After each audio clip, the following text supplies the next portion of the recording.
이때 이제 누르하치가 어떻게 보면 이제 때를 놓치지 않아서 어디 들어갔다 오시는 떨어져가지고. 아 예. 순간 나도 설렜네. 왜 설레? 역사 드라마입니다. 그냥 그렇게만 표현하겠습니다. 뭘 생각한 거야? 역사 속 인물을 내 뇌 맘대로 뜯고 씹고 맛보고 즐기는 역사 내피셜 그놈 74화 시작하겠습니다. 자, 오늘도 어김없이 역사 스토리텔러 김재원 선생님, 심리분석가 배상훈 교수님, 박가영 아나운서 그리고 오창석 작가와 함께합니다. 쿠데타가 일어났습니다. 쿠데타가. 아니 M장 기획인데 지금 M장이 없어도 되는 건가요? 어제 그 제가 차지철 관련된 글을 쓰고 그러니까. 원고를 보냈었는데 김재규가 된 마음으로 오늘 방송을 진행해 보도록 하겠습니다. 야수의 심장을 쏘고 지금은 웃으면서 얘기하지만 이게 굉장히 네. 안타까운 일이 될 수도 있어요. 아직 어떤 연유로 우리가 이렇게 네. 방송하고 있는지 아무도 알지 못하기 때문에 저희도 모르니까 예. 만약에 뭐 어떤 정말 특정한 이름이 다 날아가는 거 같은데 전부 편집이기 때문에 마음껏 해 마음껏. 네, 어쨌든 사장님이 부득이하게 지금 함께하고 계시지 못하기 때문에 저희 4명이서 진행을 해보도록 하고요. 오프닝 토크로 요 얘기를 안 해볼 수가 없습니다. 좀 잠잠해지고 있는 국면인 것 같긴 한데 지금 칼부림 사건 그리고 예고 특정 지하철역이나 특정 장소에 가서 내가 어떤 유해 행위를 하겠다라고 해서 실제로 피해자가 발생을 했고요. 모방 범죄인 것 같은 사람들도 인터넷 커뮤니티에 글을 올리기도 했고 네.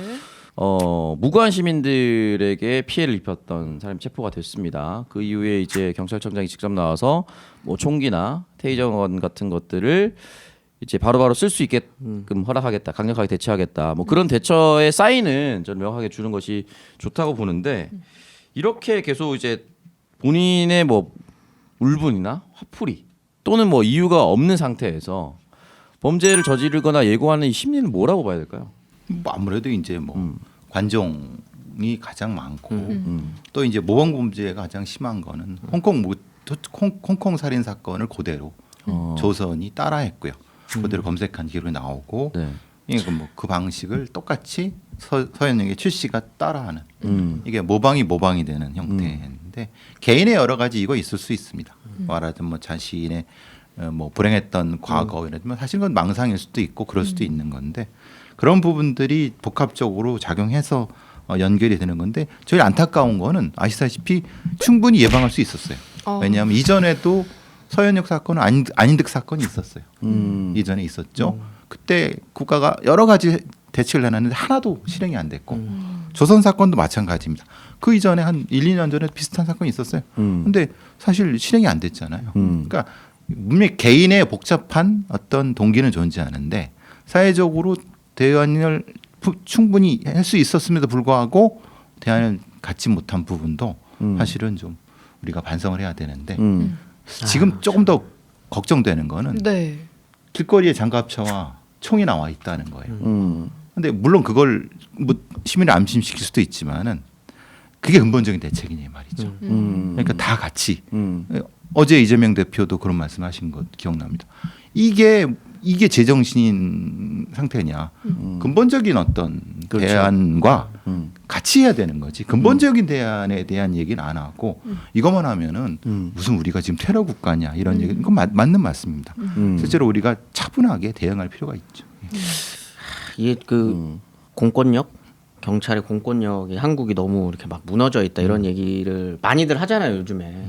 그다음 그 글도 썼더라고요 경찰관 분이 그 블라인드에 아마 쓰셨던 것 같은데 네. 니네들의 안전은 니네가 책임져라. 그분이 그 글을 쓴 거는 자신은 이제 나름대로 그게 있었어요. 그러니까 지금 공권력이 무너지게 내둔 거는 대한민국이었고 지금 경찰이 할 수 있는 게 없다.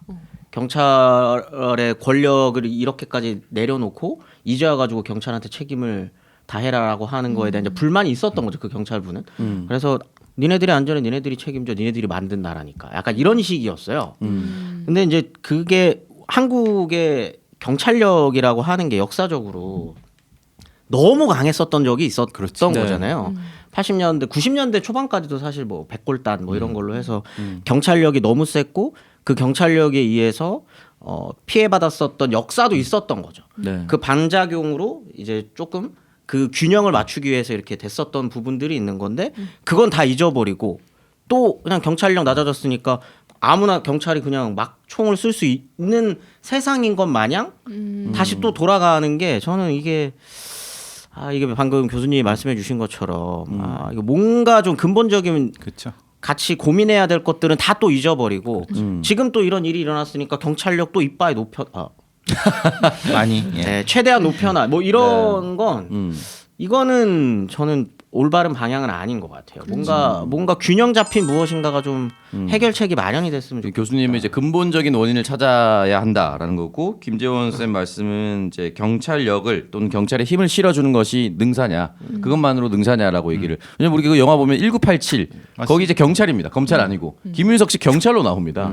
그렇게 이제 시민의 무고한 흔히 말하는 이제 인권을 짓밟았던 그 경찰에 대해서 과정하게 힘만 실어주는 것이 옳으냐 이것도 좀 찾아볼 만한데 그러니까 요거는 확실한 것 같아요. 저 뭐 지하철역에 뭐 장갑차가 상주한다거나 이러면 안 되겠지만 이제 이런 거 상주의 조건은 장갑차라기보다는 예고가 된 곳은 안전을 지키는 것이 맞다라고 보지만 그렇다고 해서 모든 지하철역 앞에 경찰차가 늘 상시적으로 배치되어야 하는가 그건 또 아니거든요. 그럼 오히려 지나다니는 사람들이 공포심을 일으킬 수 있는 부분이 있고 또 불편해할 수도 있는 또 외국인들이 보기에는 한국은 늘 지하철역이 위험하구나 그렇죠. 라는 사인도 될 수도 있는 거고. 저는 이거 보면서 영화 조커가 떠올랐어요. 그렇죠. 네, 맞습니다. 이 모방이잖아요, 사실. 그렇죠. 네. 근데 이게 저 제일 무서운 일 중에 하나가 만약에 누군가가 복면을 쓰고 이 짓거리를 하게 되면 이게 진짜 유행처럼 번질 것 같다라는 생각은 들거든요. 그게 똑같이 지금 걱정하는 게 그겁니다. 살인 예고글이 유행처럼 번지죠. 애들이 장난처럼 하는데 네. 누군가 하나가 가면 쓰고 패면은 똑같이 조커처럼 할 가능성이 높아요. 너무 무서워요. 제일 그게. 걱정이 돼. 그리고 장갑차 같은 것도 대기하는데 오히려 일부 댓글은 그런 거예요. 장갑차 나오니까 나도 한번 다시 거기서 해볼까? 오히려 그거를 이제 일종의 하나의 상황놀이로 한다는 거예요. 이게 이제 상당히 위험한 상태에 이제 신호가 가고 있는 거고 가장 핵심적인 균형이라고 맞습니다. 지금 우리는 컨트롤 타워가 없어요. 이런 형태의 사고든 재난이든 다 빠져나가려고 그래요. 다 책임이 없다 그래요. 지금 그러다. 네, 다 책임이 없고 그러니까 이제 과도한 힘을 팍 쏟아보려고 해요. 차분하게 이 어떤 거를 다 배치하고 할 수 있게 이런 거에 대한 개념이 없어요. 다 도망가려고 해요 지금. 관료든 정치인이든. 그러면은 뭔 대안이 있을까요? 그게 사실 지금이 가장 위험하다는 게 그런 것들입니다. 그래서 예고 글을 올린 사람한테 일단 예비 살인죄를 첫 번째로 적용한 사례가 나오기도 했었는데 근본적인 해결 방법이 뭐냐 이걸 좀 더 고민을 좀 많이 해야 될 것 같은데 교수님이 생각하시기에는 어떤 게 조금 이런 범죄를 좀 줄이는 게 될까요? 조선 사건 같은 경우 명확합니다. 재범 관리의 실패입니다. 이 신상이 공개됐기 때문에 저희가 이름 계속 예, 얘기하는 조선은 겁니다. 뭐 공개됐으니까 재범 관리 실패이기 때문에 재범 관리 시스템이 없습니다. 없어요? 없어요. 그러니까 흔히 말하는 이 사람이 실제로 어떤 형태를 하는데 다음에 뭘 보호관찰소에 가야 되는지 아니면 어디로 관리해야 되는지 관리 시스템이 없어요. 그게 가장 큰 문제. 그러니까 결국 그것이 망상으로 나타났을 가능성이 높고 지금 최 씨 같은 경우는 정신보건 시스템의 붕괴라고 하잖아요. 많은 정신과 선생님들이. 그러니까 이 사람을 어떻게 어디서 해서 치료하고 관리해야 되는 것이 없다는 거예요. 왜냐하면 아인드 사건에 똑같이 나타난 것처럼. 그분들은 다 사실 정신병원에서 진단도 받으신 거고 조선 같은 경우에는 이미 그 전에 범죄 비슷한 범죄를 저질렀었던 거잖아요. 17범이죠. 17범이나 됐고. 재범 관리에 실패면은 그러니까 예를 들어서 다른 나라의 경우에 재범 관리 시스템이 좀 잘 정착이 되어 있거나 그런 게 있나요? 그러면? 그럼요. 이게 말하자면 아예 그런 차등에 위험도에 대한 차등에 대해 어디가 관리해야 할지를 나와요. 미국은 이 가장 위험한 범죄는 연방에서 연방 FBI의 특정 부서가 하고 중증도는 지방에 누가 하고 주 어디가 하고 이렇게 나눠져서 바로 어떤 일이 벌어졌을 때 딱 컨트롤 타워가 딱 잡히죠. 그러니까 잘 보시면 아시겠지만 어떤 사건이 총기 난사가 딱 터지면은 그 부분에 대해서 아예 시스템이 확 바뀌어 버립니다. 그러니까 그렇게 전환이 돼야 되는데 우리는 이런 일이 터지면 허둥대 갖고 누가 해야 될지를 모르고 허둥더둥 되잖아요. 그래서 문제라는 거예요. 그래서 지금 이제 책임 소재를 밝히는 것도 중요하긴 한데 차후에 이런 일이 발생하지 않기 위해서는 적어도 그렇죠. 재범을 막으려면은 책임 소재 있는 기관을 좀 두어서 관리할 필요가 있다. 잘잘못도 가려야 되겠지만 차후에 이런 일이 발생하지 않도록 또 고민을 좀 했으면 좋겠습니다. 저희가 이제 업로드와 녹화 날짜가 조금 시차가 한 1-2주 정도 차이가 나다 보니까 업로드 됐을 때는 이런 예고 사진이나 이런 게 없었으면 좋겠다라는 말씀을 좀 드리면서 오늘 이제 본격적인 주제로 들어가 보도록 하겠습니다. 출출한 밤 땡기는 야식, 칼로리, 탄수화물, 나트륨이 걱정되시나요? 체중 관리와 식단 조절에 맛있는 건강한 먹거리를 찾으신다면 고민하지 말고 오늘도 맘껏 발효 곤약 라면으로 건강하고 맛있는 야식을 즐기시길 바랍니다. 국물까지 다 먹어도 59kcal, 칼로리 걱정은 NO. 오늘도 맘껏 발효 곤약 라면은 기존 곤약면과는 다르게 면에 단백질과 효소를 함유하여 서걱서걱한 식감이 아닌 쫄깃쫄깃하고 탱탱한 면발로 개선했습니다. 라면 하면 또 국물 이야기를 안 할 수 없는데요. 일반 라면에 비해서 나트륨은 2분의 1, 탄수화물 6분의 1로 매우 낮지만 신선한 쇠고기와 갖은 채소로 기름진 맛이 아닌 깔끔한 국물 맛을 자랑합니다. 내 몸을 위한 건강한 먹거리를 찾으신다면 오늘도 맘껏 발효곤약 라면을 기억해 주세요. 매운맛, 순한맛, 얼큰한 김치맛, 짜장면, 비빔면 5가지의 맛이 준비되어 있습니다. 10개 세트 41,000원에서 21% 할인된 32,000원으로 가격 할인 진행 중입니다. 역사 뇌피셜 그놈 광고 기념으로 10개 세트 구매하시고 메모란에 M장 기획 쭉쭉 잘나가라고 응원 메시지를 남겨주시면 라면을 추가로 증정해 드리고 있습니다. 네이버에서 그녀의 라이프엔 검색하시거나 지금 나와 있는 댓글에 구매 링크로 들어와 주세요. 저희는 이제 다른 방송에서도 광고를 하고 있는데 여기 거는 거의 다 먹어봤거든요. 특히 저는 여름철에 이제 비빔면을 강추합니다. 네. 네, 안 그래도 이제 여름철에 잘 드시고 그리고 이게 조금 아쉽다라신 분들은 이제 계란 하나 삶아서 드시는 분들 많으신데 계란 하나 정도도 어차피 칼로리가 그렇게 높지 않으니까 그렇게 드시면 또 조합이 너무 좋은 것 같습니다. 네, 저도 이거 주문했는데 오 작가님한테 물어봤더니 순한맛 비빔면이 맛있대요. 그래서 그거 빼고 나머지 3개 시켰습니다. 빌드업을 이상하게 하시네요. 왜 이상하게 그런 빌드업을 왜 하시는? 그냥 다 맛있다고 해도 괜찮을 거를. 언젠간 맞는다. 맞는다. 한 표. 제가 매운 걸 못 먹는다고 방송 전에 매운 맛을 먹어봤는데 제가 맵찔이라서 매운 걸 잘 못 먹는 편이라서 맵찔이도 드실 수 있긴 한데 제가 애초에 매운 걸 잘 안 건드리는 성향이다 보니까 그거 말고 순한 맛이랑 비빔면 잘 먹는다라고 했더니 그거 2개 빼고 근데 매운맛도 그렇게 막 그렇게 맵진 않아요. 그렇게 맵지 않아요. 네. 조지는 그런 매운맛은 아니거든요. 무슨 뭐 5단계 이런 느낌은 아닙니다. 맛있는 매운맛이에요. 네, 맞습니다. 저도 한번 먹어보고 네. 어떨지 또 다음 주에 말씀드릴게요. 네, 어쨌든 칼로리 걱정을 하시는데 뭘 먹고 싶다라면 오늘도 마음껏 발효곤약 라면 많은 사랑 부탁드리겠습니다. 요즘같이 하루하루 팍팍한 가계 경제 숨통 트일까 보험부터 들여다보시는 분들 많으신데 뭐가 뭔지 하나도 모르겠죠. 보험료는 많이 내고 있는데 어떤 보장인지 제대로 진단받고 싶은 분들, 중복되고 불필요한 보험료 좀 줄이고 싶다, 보장 잘 되는 꼭 필요한 보장으로 알차게 보험 리모델링 하고 싶다, 이런 분들은 여러 개의 보험사 상품을 비교해서 나한테 꼭 맞는 보험으로 제대로 진단해 드릴 수 있는 보장 분석 전문가를 1대1로 매칭해서 제대로 된 상담을 받으실 수 있습니다. 상담은 전화 1544-5788 또는 카톡에서 보험장터 아이디 JK6003을 검색하셔서 친구 추가해 주시면 되고요. 아니면 인터넷에 www.보험장터.com으로 문의 주시면 상세하게 상담해 드리겠습니다. 역사뇌피셜 그놈 광고 이벤트로 보장 분석 신청만 하셔도 보장 분석 후에 따뜻한 이디야 카페라떼 한 잔 증정해 드리고 있습니다. 자, 보험장터 여러분들 많이 상담해 주시는데 지금 이제 보험 상담 받으신 분들 가입률이 어느 정도 될지 모르겠지만 그 가입을 위해서 뭐 강요하거나 질질 끌거나 그러지 않습니다. 네, 깔끔하게 상담하시는 거죠. 저희 집은 싹 고쳤습니다. 전체 그걸로 해서. 돈 받으셨네. 한번 운전자 보험만 한번 상담 저번에 한번 받았다고 그때 말씀드렸는데 네네. 그게 만족도가 높아가지고 와이프가 어. 전체 다 했는데 싹 뜯어 고쳤어요. 완전히 다. 얼마나 도움이 되나요? 엄청 도움되죠. 일단 그렇죠. 기본적으로 저희가 눈탱이를 많이 맞았더라고요. 그러니까 눈탱이라는 표현은 네. 좀 아니 근데 진짜 또 네. 이거 저는 믿을 만한 사람한테 했다고 생각을 했거든요. 아. 지인이었는데 네.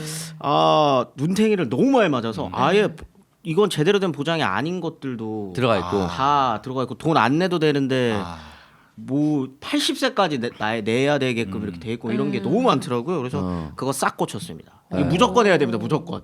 네. 전체적으로 리모델링을 해야 됩니다. 사실 뭐 전 자동차 보험 같은 거는 전화드리기 곤란한 게 너무 사고를 많이 내가지고 저랑 똑같네요.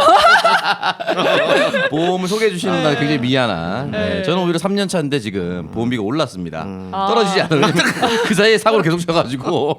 그 원래 계속 오르는 거 아닌가요? 아니 줄어들어야지. 사고가 없다는 전제하에 할인. 예, 운전 연차가 올라가고 나이가 올라가면 좀 줄어들거든요. 줄어야지. 근데 저는 계속 올라가고 있습니다. 이 양반이 딴 세계에서 오시네. 여기도 저랑 같이 거의 범퍼카처럼 타고 있거든요. 예. 어쨌든 보험장터 연락을 해보시면 여러분들의 성별과 나이대 또 가족 구성원 수에 따라서 다른 보험 설계가 있습니다. 그걸 꼭 확인해 보셔야 되고. 추천도 해주시더라고요. 네 맞아요. 여기 맞는 걸로 추천도. 잘하시는 분들 꼭 보면 뭐 통계나 이런 거 가져오셔서 30대 남성이 자주 걸리는 뭐 질병이라든지 또는 40대를 눈앞에 두고 있으면 40대를 미리 예방한다든지 이런 것들을 알려주십니다. 보험장터를 통해서 꼭 한번 상담 받아보시기 바랍니다. 자 오늘 주제 공개해 주시죠. 네. 오늘은 격변의 동아시아 병자호란에 대한 이야기입니다. 병자호란. 왜 그러죠?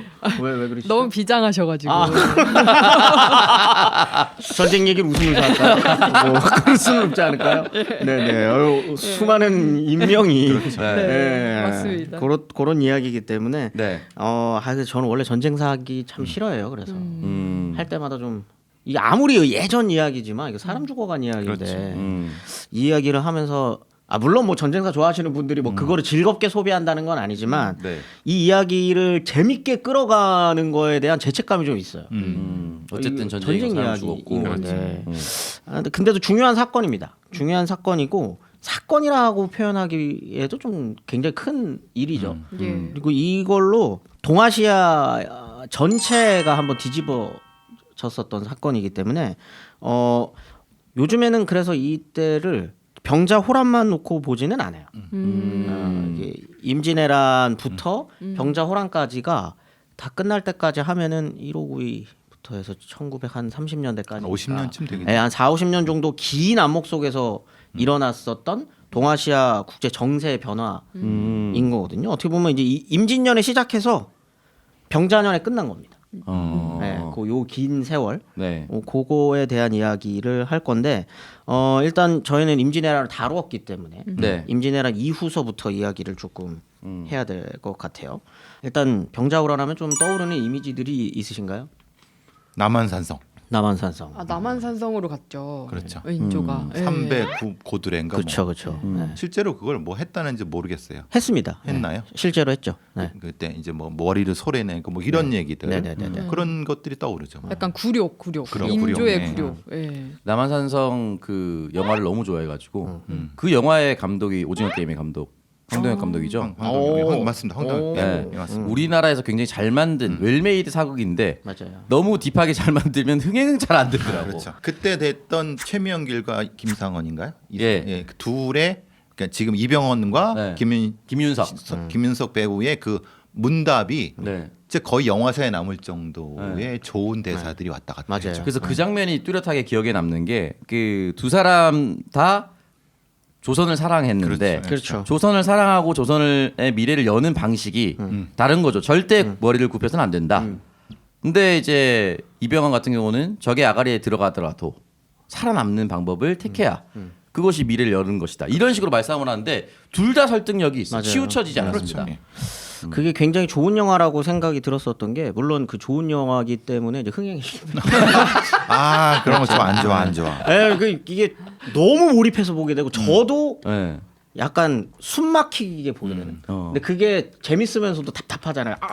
막 이렇게 막 가슴 막 쪼여가면서 봐야 되니까 네. 사실 그 중에 이제 장수 중에 이제 마동석 같은 분이 나와서 쓱 한번 썰어주기도 하고 뭐 이렇게 돼야 되는데. 기순이었어. 네. 마동석 같지 않잖아. 너무 이길 수 있는 상황이 아니었기 그러니까 때문에 너무 뭐라고 네. 하나. 사실 너무 그런 약간 진중한 느낌. 그렇죠, 느낌이. 그런 드라마틱한 전투가 없었기 때문에. 그렇죠. 그렇죠. 그냥 뭐 몇 번 외탑하다가 네, 그냥 이거밖에 이렇게 없었잖아요. 찌- 사실 이제 뭐 때문에. 백분 토론 버전이거든요. 이제. 네. 근데 이제 그게 좋았었던 건 이게 막 지금까지 그 전까지의 어떤 병자호란에 대한 이미지라고 하면 이제 전쟁의 책임을 물론 책임이 있죠. 아예 없는 거는 아니겠지만 정말 그 꽉 막힌 이 성리학 근본주의자 새끼들 얘네들 때문에 그다음 인조도 같이 포함돼 가지고 무능한 왕과 꽉 막힌 사고에 사로잡힌 성리학자들 요런 애들 때문에 지배층이 무능해서 그냥 무너진 거다. 그다음 백성들이 그들의 어떤 고통받았다, 뭐 이런 거죠. 사리 사욕에 막 이렇게 빠져 있었던 이 사람들 왕이 얼마나 하고 싶었으면 반정까지 해가면서 왕 되고 막 이런 것들이 있는데 사실 좀 냉정하게 평가해야 될 것도 있다. 당시의 시대적 맥락을 좀 꼼꼼하게 살펴보면 아까 그 영화에서 그렸었던 것처럼 결국은 결국은 조선을 위한 길 안에서의 갈등들이었었던 거거든요. 네. 왜 그 둘은 그렇게까지 갈등해야만 했을까? 이런 것도 좀 볼 필요가 있지 않나라는 생각에서 오늘 이 주제를 갖고 왔습니다. 네. 네네. 가시죠. 네. 설명을 바로 해주시죠. 야, 이거 대장님 없다고 이렇게까지. 설명은 충분히 됐으니까. 예, 알겠습니다. 그러기 위해서는 이제 여진 이야기를 해야 됩니다. 여진. 여진. 여진족이 이제 결국은 이제 후금을 건국하고 최종적으로 청나라까지 이제 건국을 하는 거지 않겠습니까? 예. 근데 여진과 조선 간의 관계를 좀 살펴봐야 돼요. 왜냐하면 그게 그 어떻게 보면은 이제 끝까지 싸우자고 했었던 네. 사람들의 가장 기초적인 인식인 거거든요. 네. 이들이 여진을 어떻게 바라봤기에 저렇게까지 싸우자고만 했을까라는 걸 생각을 해야 된다는 거죠. 그러려면 이제 건국 초기부터 이야기를 해야 되거든요. 그때부터 조선 입장에서는 여진이 굉장한 금수예요. 오랑캐. 그냥 오랑캐가 아니고요. 옴이라고 봤어요. 옴이요? 옴이 뭐냐면 옴 벌레 아닌가? 맞습니다. 그렇죠. 두꺼비한테 옵는 거 아닙니까? 네. 무좀 그런 아니면 뭐 맞네. 피부병 같은. 네, 뭐 그런 애들이에요. 아. 그냥 진짜 어떻게 보면은 문명화도 안 돼. 있고 야만적으로 야만입니다. 그 게임 좋아하시니까 그 네. 워크래프트인가요? 그건 거기에- 안 했어요. 약간 이제 오크 이런 느낌을 말씀하시려고 했죠. 오크랩하는 게뭐 어떤 캐릭터는 바로 떠오르긴 했는데 나는 안 했지만 대충 알면 그냥 그러니까 이 정도 해줘 이 정도는. 네. 박가영 아나운서가 하는 수많은 게임들 중에 몹 정도로 생각하시면 뭐 그렇게 봤어요. 근데 문화가 서로 다르기 때문에 그런 것도 있지만 사실 뭐 중화 질서 안에서 어떤 그 메인 스트림을 차지하기 힘든 그런 존재들이었기 때문에 변방의 야만. 네. 그렇기 때문에 여진족과 이 조선의 관계는 그러면 교과서적 표현으로 따지면 이제 교린 관계라고 보시면 됩니다. 교린. 그러니까 이제 조선이 왕의 이름으로 여진족의 몇몇 추장들한테 말 잘 듣는 추장들한테 이렇게 자기를 줘요. 그런 봉작을 해주거든요. 그러니까 마치 명나라와 조선의 서로 그런 관계처럼 조선은 이제 국왕으로서 그 주변에 있는 여진족들한테 그런 걸 주는 거죠. 내 말 잘 들어라고 하면서 이제 그런 관계들을 맺고 있었고 그 아까 표현이 그러니까 옴이라 그랬는데 정확한 한자식 표현으로는 개선이라고 부르거든요. 그게 옴이에요. 옴. 네. 그러면 그런 어떻게 보면 두 발로 걷는 짐승. 두 발로 걷는 짐승입니다. 그러다 보니 이런 기본적인 상식을 갖고 있는 성리학자들 입장에서 저들을 새로운 군신의 관계로 맺어달라. 아마 나중에 쭉 설명을 드리겠지만 형제 맹약을 맺는 것도 엄청난 치욕입니다. 형이라고 그 두 발로 걷는 짐승한테 형이라고 불러라.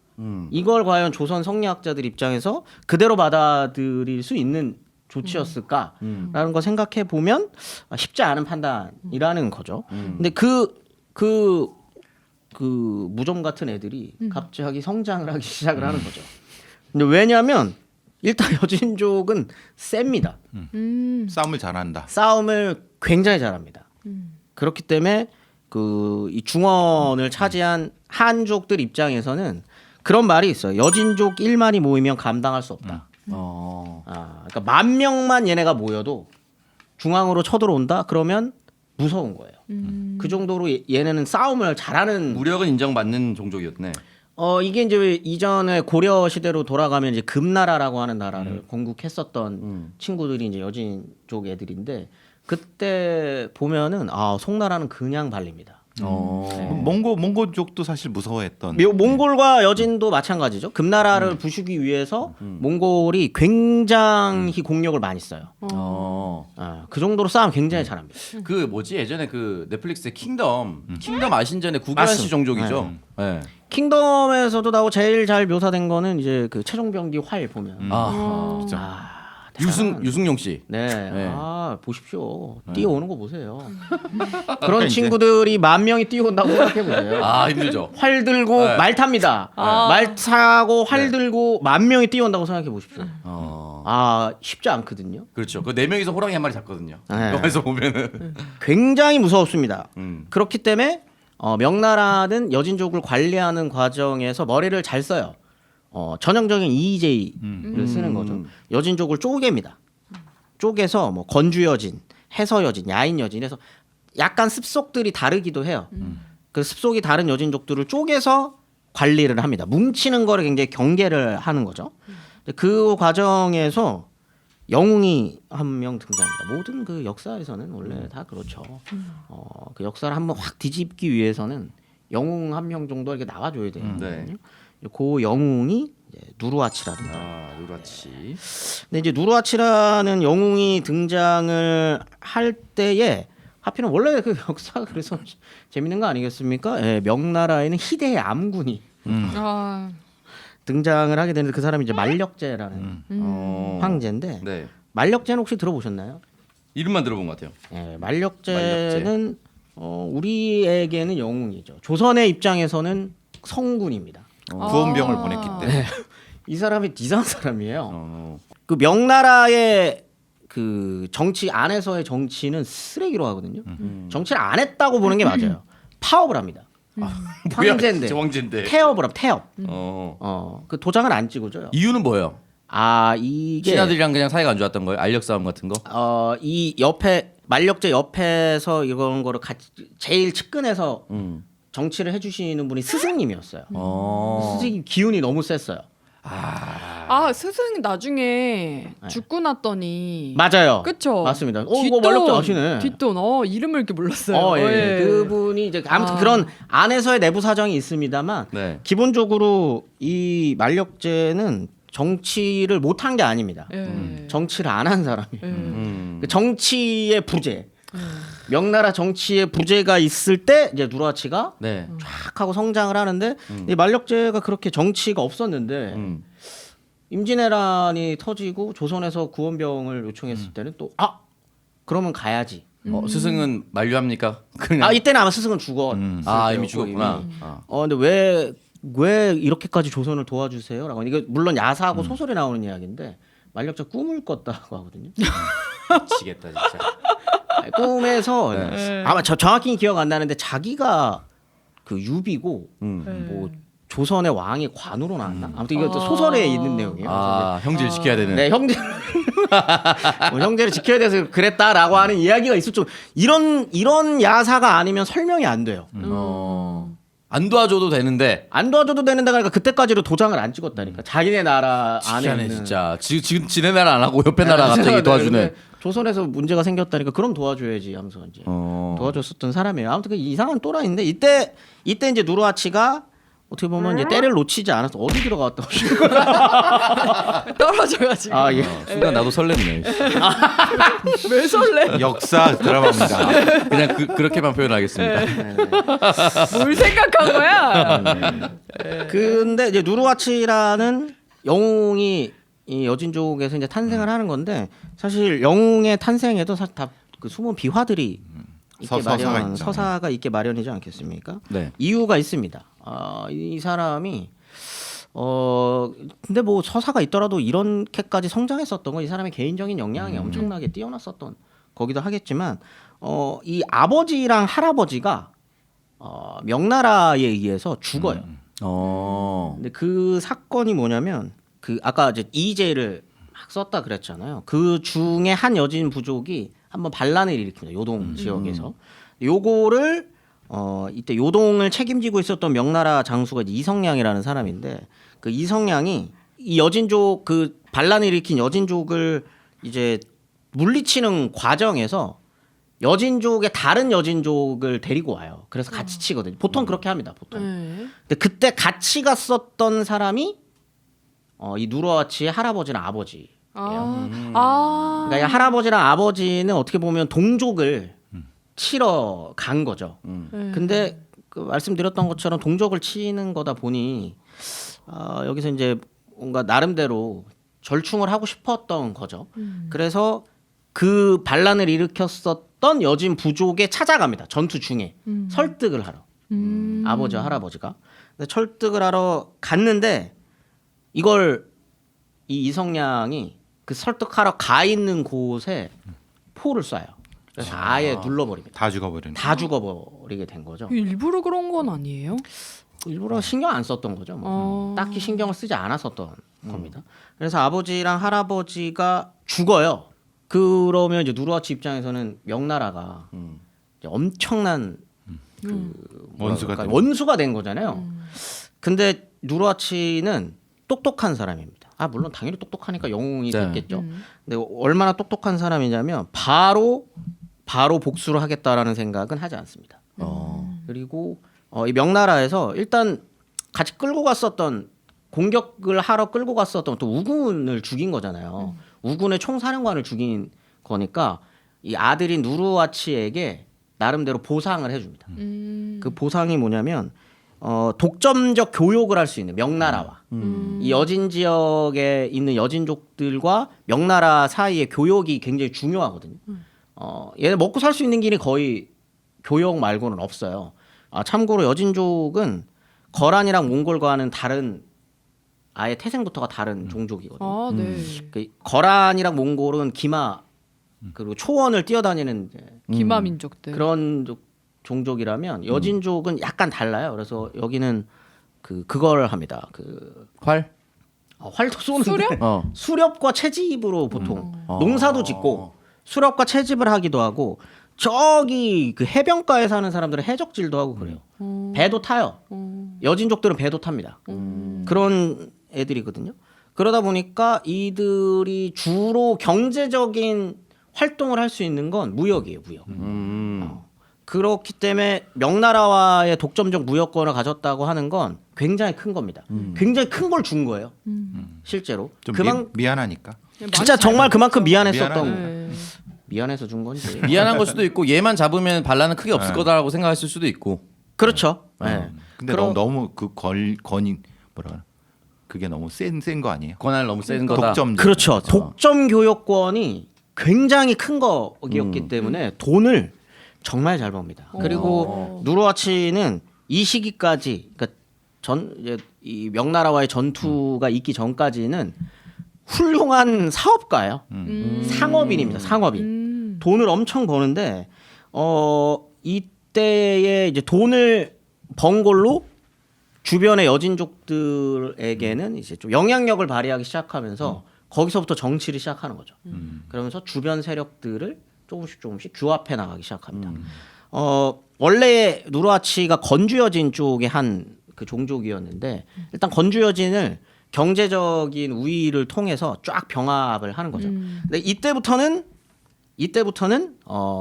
군사력을 키우기 시작합니다. 근데 이제 만들어진 신화일 수도 있어요. 이게 복수를 위한 서사로 보통들은 읽거든요. 네. 이제 아빠랑 할아버지가 죽었고 독점권을 따내고 한번 누르고 명나라에 누르고 내가 복수를 위해 성장을 할 거야라고 하면서 군사력을 키워 나가는 걸 서사로 하나의 긴 서사라 보기도 하는데 이거는 뭐 추진력을 얻기 위함이었다. 네, 이렇게 요거로 이제 보는 사람이 서사가 있고. 있는데 아니 그냥 지가 장사 잘하려고. 맞아. 지 아버지 한 거지. 뭐. 근데 약간 장사하다 보면 돈도 많고 하니까 이제 권력도 갖고 싶고. 권력도 갖고 싶고 이렇게 됐을 수도 있어요. 원래 이렇게 장사꾼이었는데 실제로 아버지랑 사이 안 좋았어. 맞아. 그러니까 이거는 아무도 모르는 거지. 서사죠. 그다음에 나중에 만들어진 거니까. 이 서사가 완성이 되는 게 뭐냐면 이제 나중에 이제 후금 여진족을 통합을 한 다음에 후금을 이제 건국을 합니다. 당연히 금인데 우리가 역사적으로 부를 때 후금이라고 부르는 거죠. 이제 금나라를 건국을 한 다음에 바로 얼마 안 있어서 명나라에다가 선전포고를 해요. 근데 그때 선전포고의 내용에 7대 한이라는 게 있거든요. 7가지 한. 거기에 이제 아버지랑 할아버지를 죽인 게 포함돼 있어요. 명분에. 그렇기 때문에 그 서사가 이제 완벽해지는 거죠. 이거 봐라. 이렇게까지 참고 기다려. 그렇지. 난 장사꾼이 아니고 네. 나는 위대한 우리 통합을 총알을 위해서. 사기 위함이었다. 그렇지. 그렇죠. 아. 근데 선전포고 하면서 이제 만들었을 수도 있잖아. 생각을 과거의 기억들을 떠올리면서. 사실 저도 이제 요런 네. 생각인데 이 여진족이 다 없다고 이거 우리가 구라치는 거 아니야? 얼마나 그 팔아먹기 좋습니까? 어쨌든 그럼. 뭔가 우리가 금나라를 세웠고 우리가 저기 이제 명나라랑 전쟁을 해야 되는데 좀 감정에 또 호소를 할 필요도 있죠. 네. 명분을 만들 필요가 있는 거죠. 이제 그렇게 생각하면 그런데 사실 금나라가 굳이 명나라의 선전포고를 할 필요도 없었어요. 근데 선전포고를 했다는 건 개인적인 또 이 금나라 왕이니까 이 누르하치의 또 개인적인 원한이 작용했을 수도 있기 때문에 뭐 이거는 이제 종합적으로 살펴볼 이제 필요가 있는 거겠죠. 어쨌든 들어갈 때는 명분이 필요합니다. 네. 아버지 할아버지를 죽인 원수는 강력한 명분이죠. 네. 네. 그래서 아무튼 이제 후금이랑 전투를 후금과 명나라 사이에는 전쟁이 시작이 된 겁니다. 네. 자, 이제 이렇게 되면은 애매해지는 건 조선이죠. 아 명을 사대하고 있다가 네. 당연한데 이것도 이제 좀 종합적으로 봐야 돼요. 이때 광해군의 어떤 그 외교 정책이라고 하는 것들을 이제 살펴봐야 중립외교. 되는데 광해군은 아마 굉장히 쫄깃했을 거예요. 왜냐하면 이 시기가 되면 원래는 이제 지도를 쫙 펴놓고 보면은 명나라가 있고요, 조선이 있고요, 여진이 있으면 요동과 요소 지역 국경, 그러니까 조선과 국경을 맞대고 있는 곳은 명나라 땅이었어요. 그러면 나름대로 여태까지는 후금이 뭐 누르하치가 싸움을 잘하건 상관없습니다. 그런데 후금이 내려오면서 요동 요소 지역을 차지하는 순간 이제 조선은 후금과 국경을 맞대는 거예요. 예전 같으면 이제 명이 있었기 때문에 네. 치고 들어와도 명에서 끝나겠지 생각을 했거나 명이 막아주겠지 자기 땅이니까라고 생각했었지만 네. 앞이 이제 없어진 겁니다. 그렇게 되면 이제 광해군 입장에서는 쫄깃할 수밖에 없는 거예요. 어떻게 해야 되지? 어떻게 보면 이제 고립된 겁니다. 고립입니다. 이제 네, 고립이에요. 이제 조선은 명나라랑 뭐 외교를 하든 정치를 하건 해안을 통해서밖에 못해요. 근데 그 위에는 후금이 있고 후금은 자꾸 조선에게 압박을 하는 거죠. 니네 빨리 뭔가를 선택하라. 라고 하는. 쟤야 얘야 이런 거.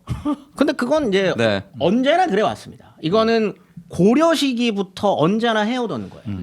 고려 시기에는 세 번이죠. 세 번의 큰 그 북방에 있었던 나라들과 접점을 가졌었던 적이 있습니다.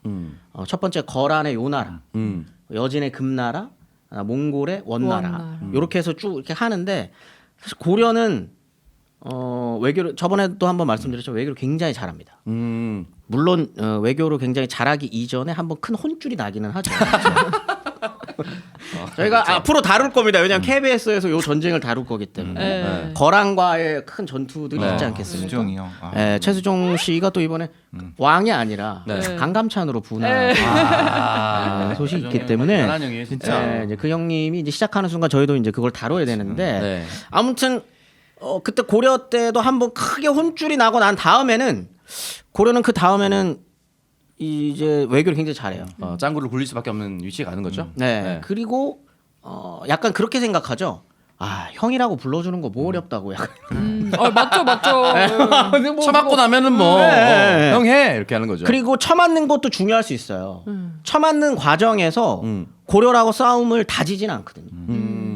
뭐 승전을 울릴 때도 있고 이렇게 되면은 외교를 할 때 저 상대방도 뭔가 그렇고 그냥 만만한 애들은 아니네. 지렛대로. 네. 그러니까 뭐 특정 전투에서는 이겼다 하더라도 큰 전쟁에서 졌다고 하면 협상을 할 때도 우리도 다시 한번 보복을 가할 수 있는 상황이 되면 그렇죠. 평등한 협상 조금 아무리 불리해도 조금은 얘기할 거리가 생기죠. 그렇죠. 네. 그리고 그때마다 핵심적으로 등장하는 곳이 이제 강화도. 그렇죠. 네. 강화도로 한번 째면은요. 네. 근데 이건 굉장히 잘하는 거예요.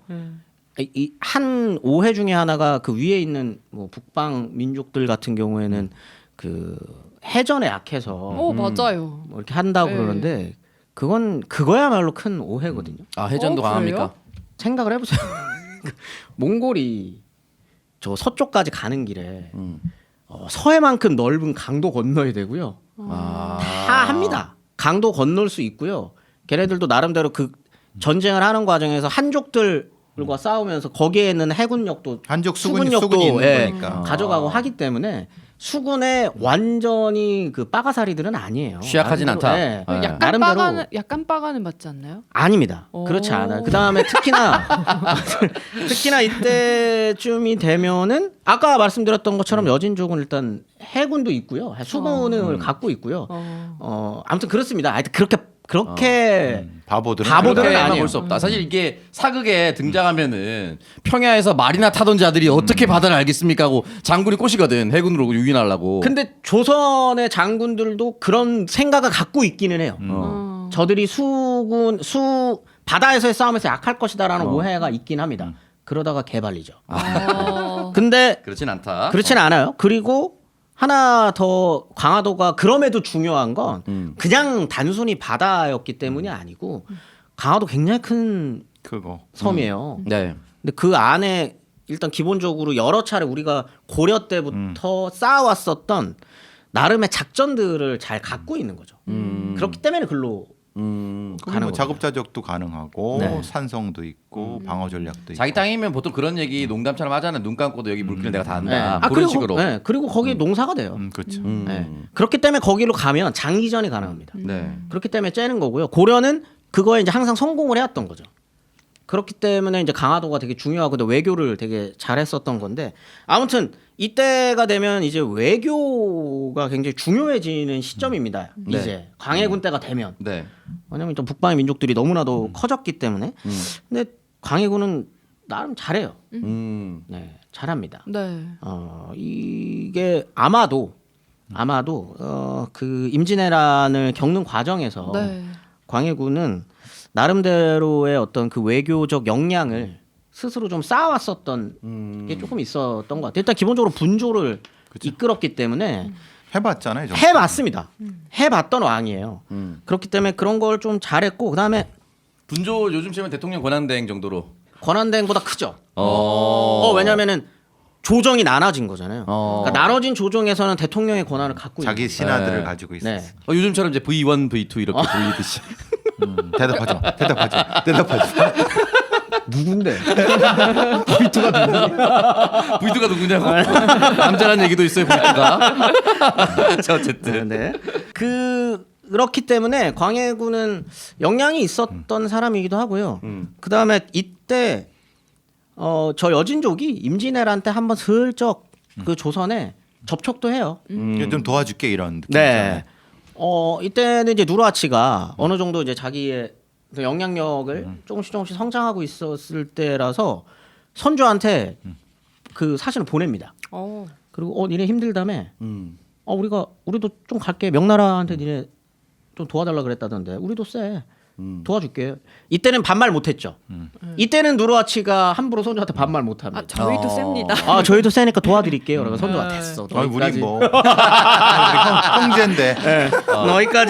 너희까지 올 뭐 그런 건 아닌 것 같아.라고 하지만 광해군은 분조 활동을 하면서 아마 확인을 했을 거예요. 힘을 이들의 확인했어. 힘을. 네, 저들의 힘을 좀 확인한 것도 있어서 나름대로 저들과의 관계를 재정립해야 된다라고 하는 생각은 분명히 했을 것 같습니다. 그러다가 명나라가 아까 말씀드렸었던 것처럼 조선과 국경을 접한 그 지역을 다시 차지하기 위해서 굉장히 중요한 땅이에요. 일단 후금을 경계하기 위해서 명나라는 조선이 꼭 필요합니다. 그리고 이 삼자 간에 후금, 명, 조선 이 삼자 간에는 이제는 어떻게 보면은 관계를 어떻게든 새롭게 만들어야 되고 후금 입장에서도 조선이 필요하고요. 명나라 입장에서도 필요합니다.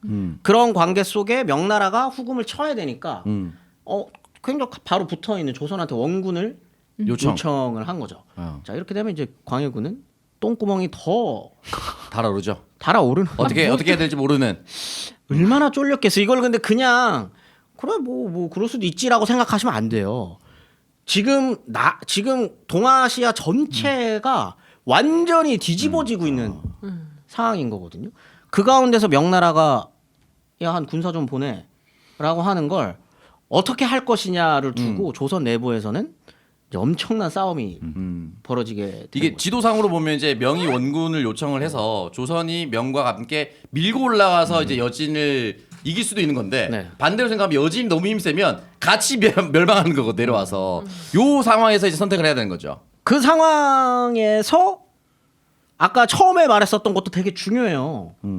우리가 저 무좀들을 도와줘야 된다고? 라는 생각이라는. 근데 이걸 지금 와서 저희가 생각을 했을 때 쉽게 저런 무능한 것들 상황 파악 못하고 이렇게 생각할 수도 있거든요.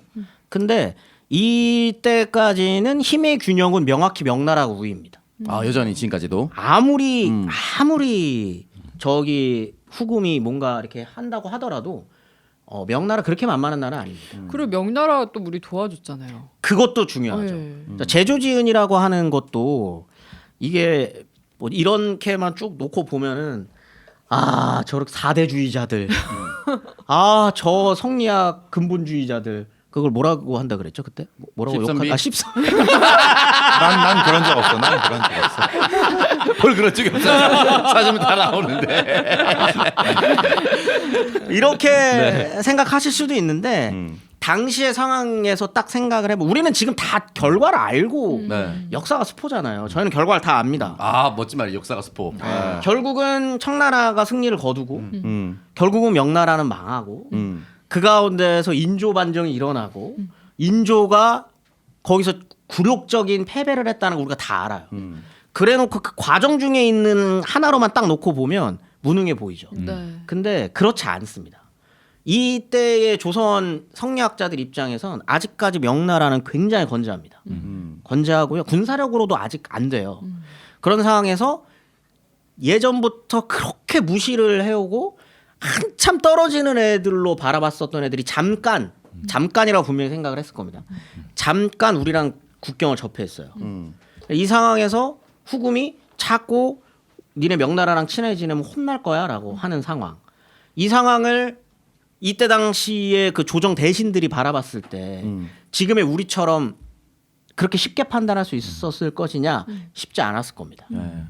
근데 이 상황에서 광해군은 어떻게 보면 외교에서는 이제 한 발 좀 앞서가게 되는 거죠.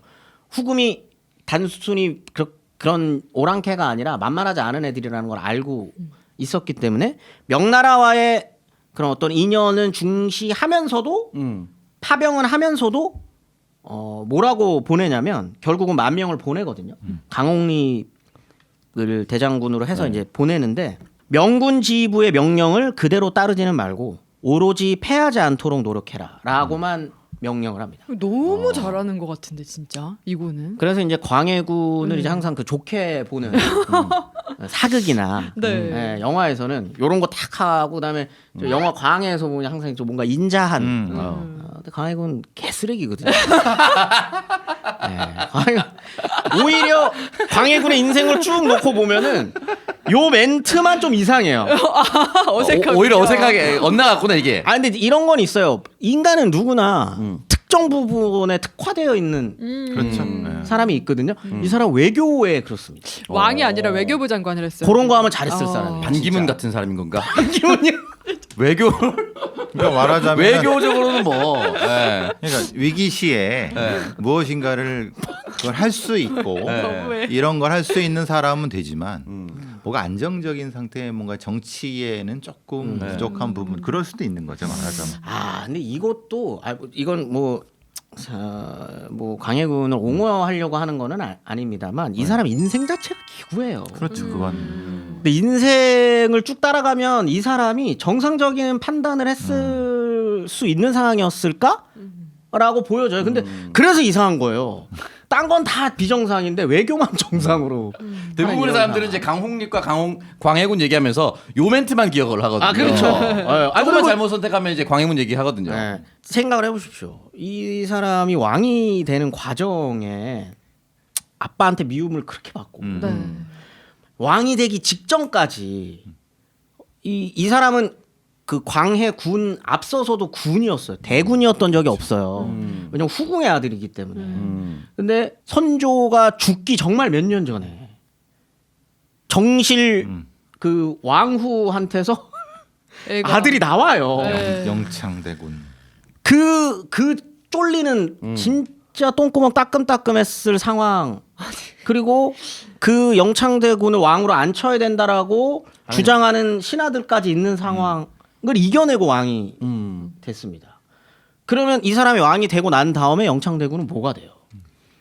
경쟁자입니다. 계속. 그렇죠. 이 사람은 나이가 들어 자기도 나이가 들지만 영창대군도 성장을 그렇죠. 하거든요. 어리고 이 사람이 나이 들면 오히려 이 사람이 더 네. 영창되고 더 좋아 보일 수 그렇죠. 있죠. 빨리 네. 죽여야 되는 거 아니에요? 그래서 죽이잖아요.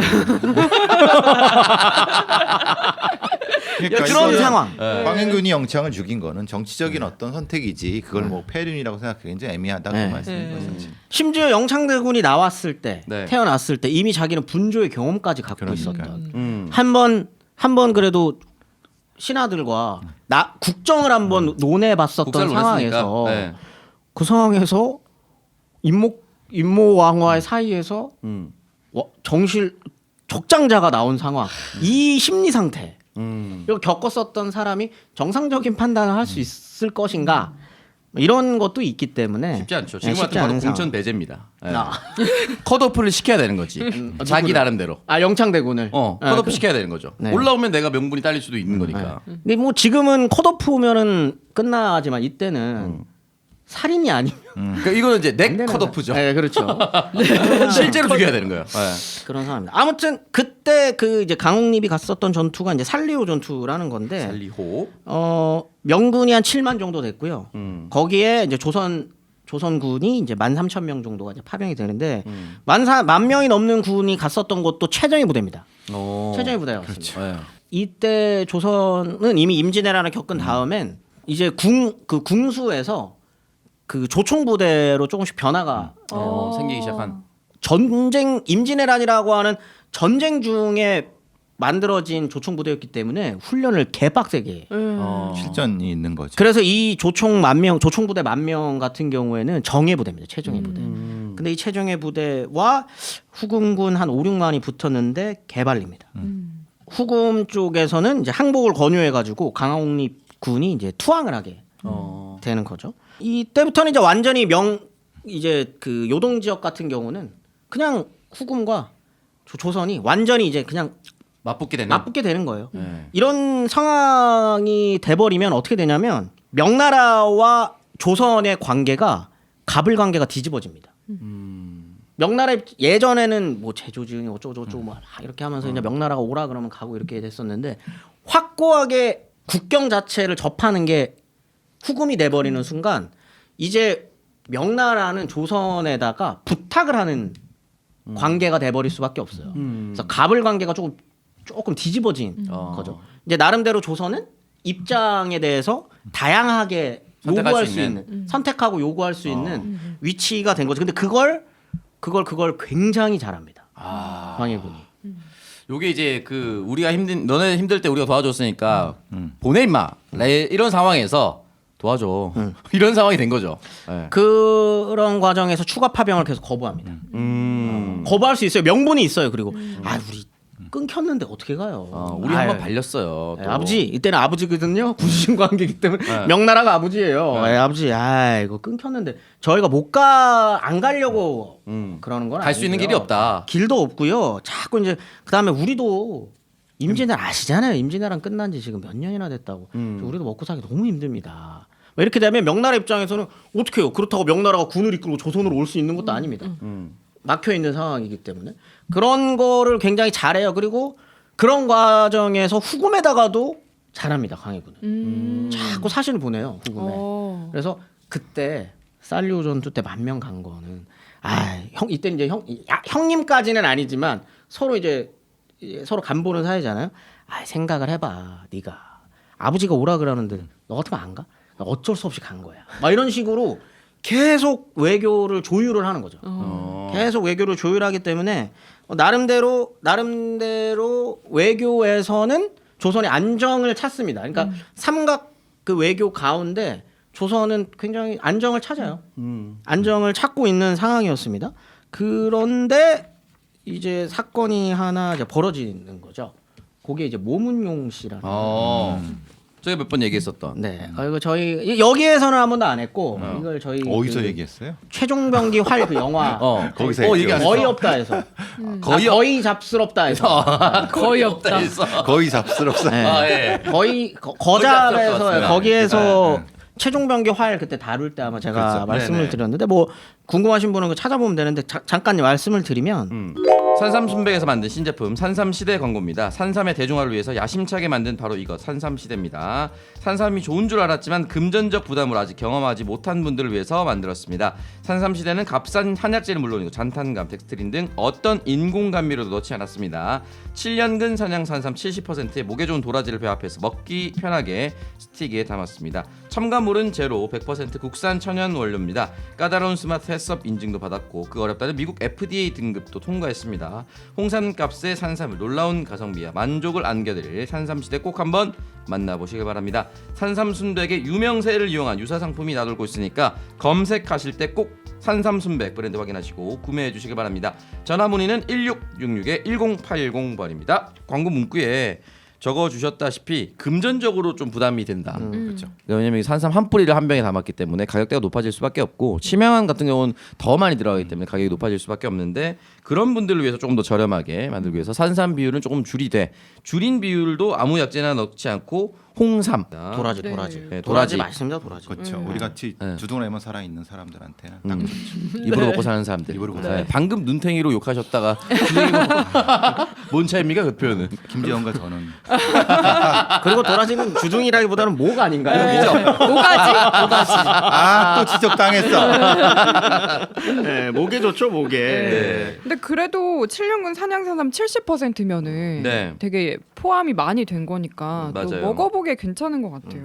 그리고 산삼순백 사실 저는 뭐 따게 주시기도 하지만 그 병 처리하기가 좀 애매하다 들고 다니시면서 드시기에 그러셨던 분들도 있는데 이건 스틱이기 때문에 그냥 짜서 드시고 그냥 바로 버리시면 되기 때문에 배출하기도 편합니다. 산삼시대 지금 할인 행사하고 있고요. 또 이벤트 행사도 하고 있으니까 포털사이트에 산삼순백 검색하시면은 네이버 스마트 스토어로 연결이 됩니다. 또 산삼시대 검색하셔도 나오긴 합니다만 어쨌든 산삼순백으로 검색하셔서 공식 스토어로 공식 홈페이지로 꼭 들어가셔서 주문하시면 너무 좋을 것 같습니다. 전화는 1666-1080번이었습니다. 네, 다음으로 K푸드 화이버 슬림 더 많은 똥 생산을 목적으로 개발한 식이섬유 제품입니다.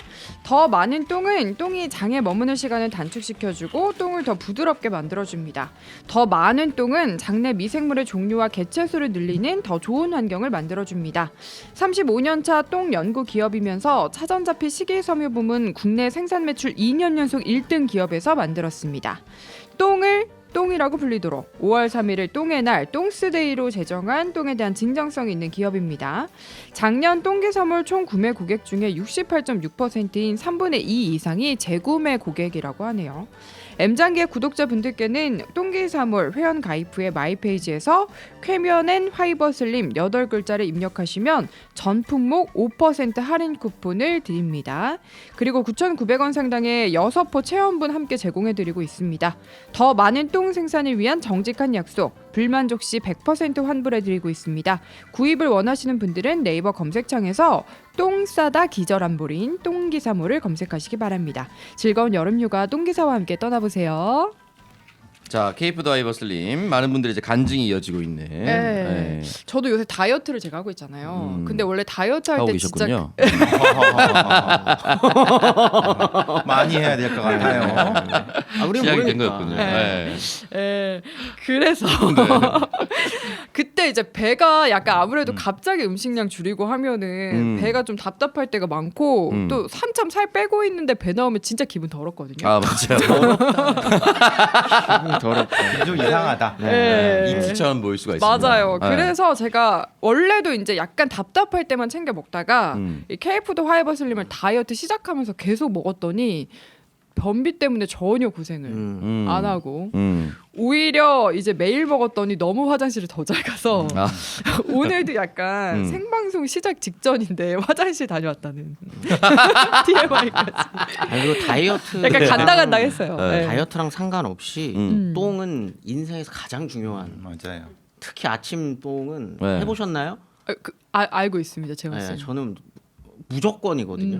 근데 그게 하루의 시작이 확실히 달라요. 맞아. 아, 맞아. 진짜요? 아침에 똥 안 싸고 시작하니? 아니 이거 왔다 갔다 합니다 저는. 아 무조건입니다. 아. 이거 왔다 갔다 아침에 하지. 똥 싸고 샤워하고 하루를 출발해 그럼요. 보세요. 예. 아. 굉장히 상쾌합니다. 샤워하고 똥 싸면 안 되나요?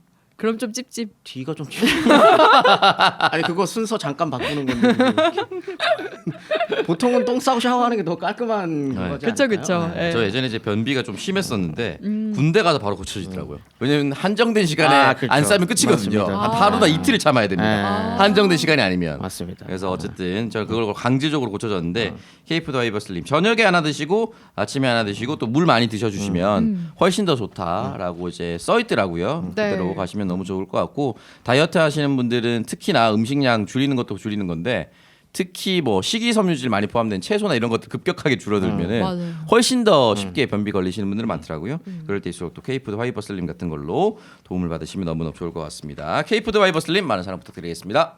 모문용이라는 미친놈이에요. 네. 이게 역사학계 모 선생님께서는 이 사람한테 붙여준 별명이 이제 인간 사드인 네. 아. 건데 명나라 장수입니다. 명나라 장수 이름이 모문용이라는 사람이에요. 모문용이라는 사람이 그 요동 지역에 있었던 장수였는데 가족이 후금한테 몰살을 당한 일을 겪어요. 이 사람 빡쳐 있는 거죠. 개인적으로 그냥 개인적으로 빡쳐 있었던 사람인데 이 사람이 그 명나라 중앙 정부의 허락도 없이 본인의 군사력을 이끌고 갑자기 요동 지역을 칩니다. 근데 이게 너무나도 불시였기 때문에 후금이 대비를 못해요. 쭉 밀립니다. 한 2,000여리를 갔다 그러거든요. 소수 병력을 이끌고 요동 지역 그 만주 쪽으로 쭉 밀고 들어온 거예요. 근데 이렇게 되면은 어떻게 되냐면 이게 무슨 정규 병력으로 쭉 가가지고 영토를 꽝 하고 차지한 게 아니라 본인의 소수 병력을 가지고 치고 안쪽으로 들어간 거예요. 복수하려고. 근데 그렇게 되면 얘네만 고립이 되잖아요. 그러니까요. 근데 명나라 입장에서 이 사람이 명군이 되는 거죠. 그렇죠. 명장군이 된 거예요. 이렇게 어려운 시기에 요동 지역까지 이제 쭉 가버린 밀어주니까. 상황, 밀어준 상황. 근데 지금 후방은 다 막혔습니다.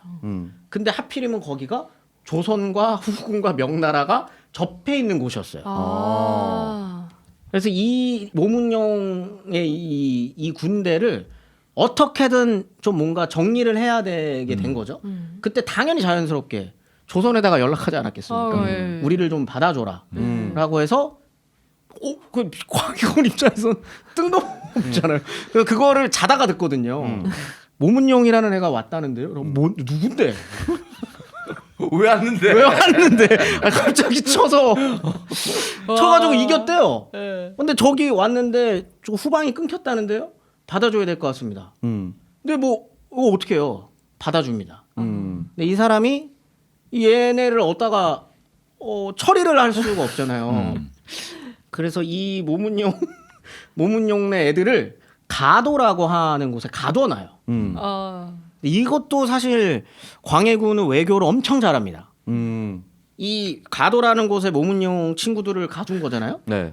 근데 후금과 명나라에 다르게 보고요. 아. 명나라에는 모셔왔습니다. 아. 그리고 우리가 잘 하고 있습니다. 안가에 있다 네. 이런 느낌으로 얘기했겠죠. 그렇게 있다. 후금에는 우리가 거기다 가둬놨다. 아. 그게 되는 거죠. 이제 명분이 네. 되는 거죠. 명분.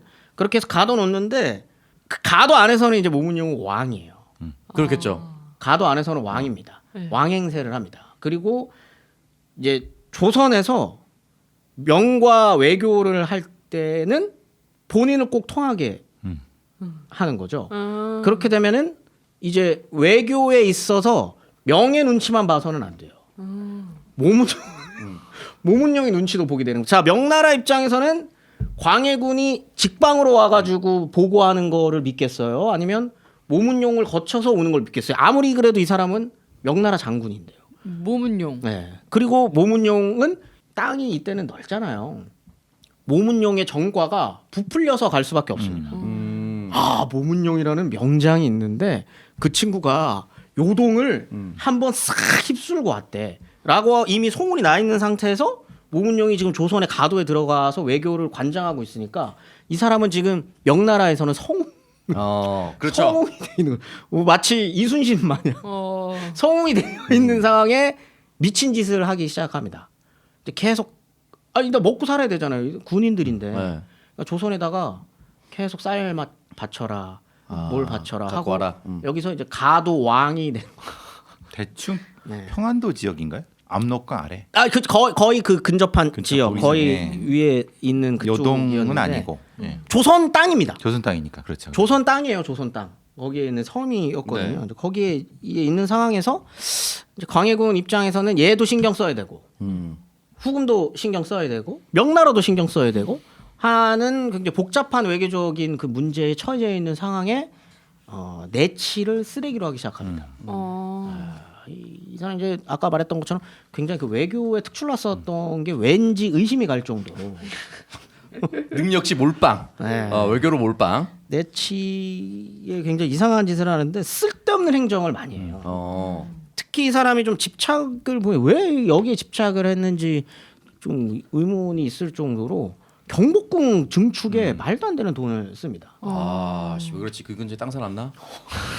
땅은 어차피 경복궁은 지 땅이야. 예. 근데 어쨌든 뭐 정통성 문제라든가 아니면 여러 가지 명분 문제 때문에 그러니까 이게 이해가 잘 안 되지만은 이게 증축이라는 것이 없던 곳을 새로 만드는 거예요? 아니면 살고 있던 곳을 뭐 한 층을 더 올린다는 확장. 아닙니다. 임진왜란 때. 임난 때 불락 탄 거를 다시 해야 되니까.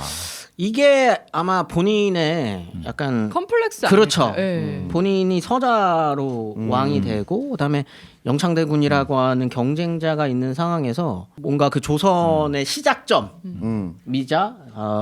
뭔가 상징적인 공간이니까 권위가 있는 곳이니. 네. 조선 왕실의 권위를 올릴 수 있는 건 이거밖에 없다라고 판단했었던 것 같아요. 네. 그러다 보니까 여기에 강한 집착을 보이는데 지금 그 조선의 백성들 입장에서는 모문영한테도 쌀 그렇죠. 털리고 줘야 있고. 되죠. 후금한테도 털리고 있고 명한테도 털리고 있고 전쟁 끝난 지 얼마 안 됐습니다. 근데 지금 군대에 지금 복무하기도 벅찬데 지금 농사 짓는 거 다 포기하고 경복궁 지어라라고 이제 노동력을 착출을 하게 되면 이게 말이 안 되는 거거든요. 그렇죠. 그다음 돈을 계속 여기다 쓰는 거예요. 그러니까 이제 국고가 바닥이 나기 시작을 하는 거죠. 그 과정에서 본인의 어떤 컴플렉스 때문에 임목대비를 폐위하고 영창대군을 이제 죽이는 일이 이제 벌어지는 거죠. 근데 이건 그냥 단순히 인조반정의 명분으로만 보기보다는 당대의 정치인들의 입장에서 놓고 봤을 땐 이해가 안 되는 행동이에요. 그렇죠. 말이 안 되는 행동이에요. 이렇게 지금 시국이 지금 언제 후금이 내려올지도 모르고 지금 위에 국제 정세가 이렇게까지 복잡하면 아까 말씀드렸었던 것처럼 아직까지도 여전히 지금 이 모문용도 들어와 있는 상황이기도 하고 명나라는요 셉니다. 명나라는 굉장히 센 나라예요. 그리고 무너진다 하고 난 다음에도 몇십 년 있다가 무너지는 나라입니다. 그런 상황에서 조선의 성리학자들이 과연 지금의 어떤 그 저 무좀 같은 애들한테 이렇게 뭔가 자꾸 뒤로 그거 보내고 외교도 이때 당시의 성리학자들한테는 잘 못한다고 판단이 됐을 거예요. 거기에다 서인들 입장인 거죠. 거기에다가 서인들 입장에서는 지금 뭔가 빨리 우리가 명나라의 은혜도 갚아야 되고 뭔가 이런 게 있는 상황에서 이걸 자꾸 이상하게 행동하는 광해군의 모습 거기에다가 지금 국고가 메말라갈 정도로 경복궁 중축에 말도 안 되는 힘을 쏟고 있는 모습. 거기에다가 자기 엄마예요. 그렇죠. 임목대비는 하여튼 명목상 엄마입니다. 새엄마. 새엄마지만 그래도 엄마죠. 명목상 엄마입니다. 저번에 제가 말씀드렸잖아요. 그 왕후 개비의 어떤 위치를 네. 말씀드렸잖아요. 개비지만 왕후였기 때문에 서열상 최고 윗 어른입니다. 그러니까 조선의 왕실에 등급이 있어요. 이 왕이 만약에 병고를 당해서 죽는다. 죽거나 뭔가 그 위협이 가해진다라고 하면 가장 높은 어르신은 살아있다며 대비입니다. 대왕 대비예요. 그 정도로 급이 있는 사람이거든요. 그런 상황을 위패시켜 버리거든요. 죽였어야 됐는데. 이게 격해. 새엄마 죽이는 거 쉽지 않아요. 살려는 두고 싶어 마음이. 왜 그렇죠? 왜 그런지 모르겠는데. 그런 상황이었기 때문에 서인 입장에서는 이게 받아들여질 수 없는 일이었고 그래서 결국 이제 인조 반정이 일어나게 되는 네. 겁니다. 네. 그래서 인조 반정의 시작 그리고 인조가 어떤 인물이었길래 반정까지 가게 됐는지는 다음 시간에 인조편에서 다뤄드리는 걸로. 조선의 건국부터 시작됐었던 여진과의 관계가 이제 후금으로 오면서 그때 정세가 어떻게 급변하고 있었는지까지를 얘기를 나눠봤고요. 광해군 입장에서는 경복궁 증축이 한편으로 또 이해가 되는 게 여러 국제 정세에서 계속 족밥 취급을 하고 있는데 나는 족밥이 아니라는 거 하나는 하고 싶었던 것 같아. 그게 필요 이상의 고집으로 나타나지 않았을까. 어떤 왕이 오더라도 이쪽으로 털리고 저쪽으로 털릴 수밖에 없는 상황이었어요. 전쟁은 끝나 있고 백성들은 챙겨야 되고 외교적으로는 힘들고 그런 상황에서 그래도 내가 왕인데 나를 따르게 뭘 하나는 해야 되지 않겠어라고 생각하지 않았을까. 굳이 따져보면은 내치에서의 치적을 뭔가 정치적인 네. 걸 하기 위해서 한 건데 결국 그게 자신의 자충수가 되는 맞아요. 나름대로 아마 경복궁 증축을 나름대로는 신의 한 수라고 생각하면서 했을 거예요. 본인은. 하지만 그게 이제 본인의 이제 명줄을 땡기게. 맞아요. 내 거든을 살릴 수 있는 유일한 길이 내 명줄 앞당기는 유일한 길이 됐다고 볼 수도 있고요. 자, 광해군 얘기까지 얘기했고요. 이 얘기가 길기 때문에 네. 저희가 1, 2부로 나눠서 좀 가보도록 하겠습니다. 그럼 인조 반정을 시작으로 저희는 다음 주에 이어서 또 가보도록 하겠습니다. 저희는 그러면 말씀하세요. 다음 주에는 M장 아예예 오시겠죠? 사장님 안 오길 바라는 거야. 아니요. 이 자리 좋네. 사장님 오실 겁니다. 아마. 네. 네, 알겠습니다. 그럼 저희는 다음 주에 만나러 오겠습니다. 안녕.